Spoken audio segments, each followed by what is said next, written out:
Hello everyone, it's Christy from Christy's Beautiful Life. Welcome back to 30 Days of Sketches 9. We are on today 2. The sketch today is provided by from Tracy Reed Designs, and it's just one that I had found online. I love it. I love the idea of the multiple photos. So I went ahead and did some searching and found some cute photos of my kids from spring break last year. I'm gonna go ahead and work with those. And my little combination of Magical Forest and Fresh Bouquet collection. Before we dive in, I wanted to mention, because I forgot yesterday, if you head on over to Dottie About Flair, Adam has this really cool prompt for you where every day there's a prompt to go along with the sketch for the month. Really fun, something you can incorporate if you love to have the added bonus of a challenge on top of the sketch. So for today's challenge, it's all about hearts. So I will try to incorporate a heart here or there along with the sketch. I feel like the sketch is very versatile. It's simple enough that you could go in many different ways with it. So I'm very excited to see what everyone creates. Let's get you on fast forward. Don't forget all the links for everyone's channels, along with the Facebook group for Dottie About Flair. And I will leave the link for Tracy Reed down below. Let's get going. As with any good layout, I'm going to start by figuring out the base of this layout and the pattern papers I want to use for the background, the fact that I want to replace one of the photo spots in the sketch with a journaling element or an element somewhere in the square form. Also, what papers I want to use for a border to highlight a couple of the photos. So this is my plan. This is what I'm going to look through. I look at every single pattern paper in this wildflower collection because I really want it to give off the vibe that I'm trying to go with. And these photos have a pretty thick filter, if that makes sense. They're pretty heavily filtered. Part of it was the day we went to this. We went really early in the morning. Well, not early, but we went in the morning.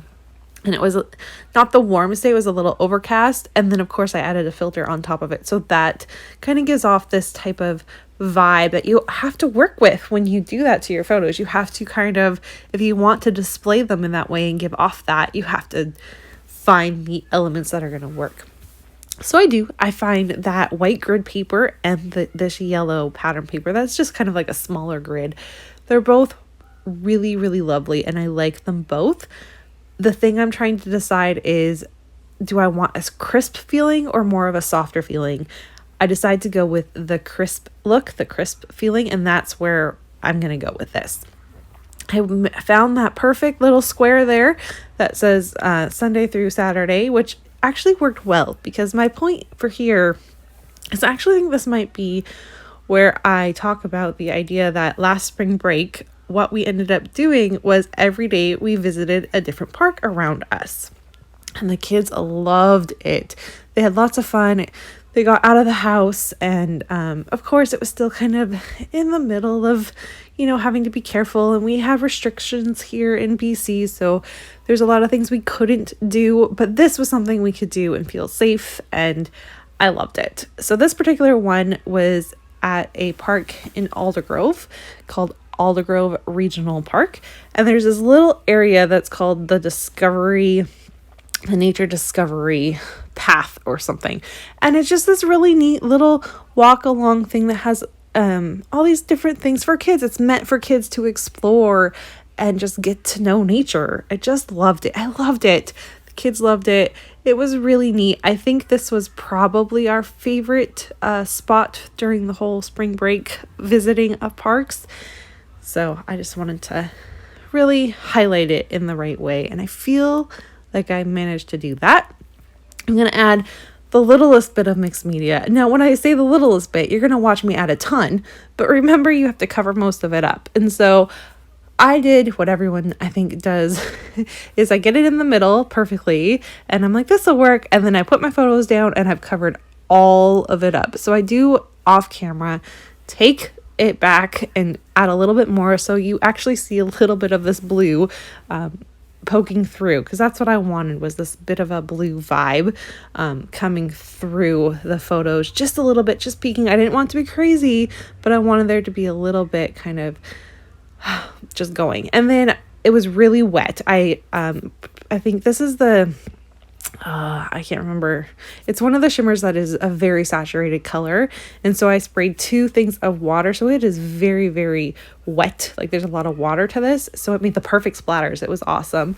And I just simply only added the gesso right in the middle so that where I'm splattering doesn't have gesso. So it soaks it up in a different way, which I was really happy about. And then I took the heat gun to it right away. And that is how that's going to look. Of course, when you add gesso and mixed media, you need to be sure that you add liquid glue, not just tape, double-sided tape, because it's not going to stick. So just a little warning if you haven't done mixed media in a while.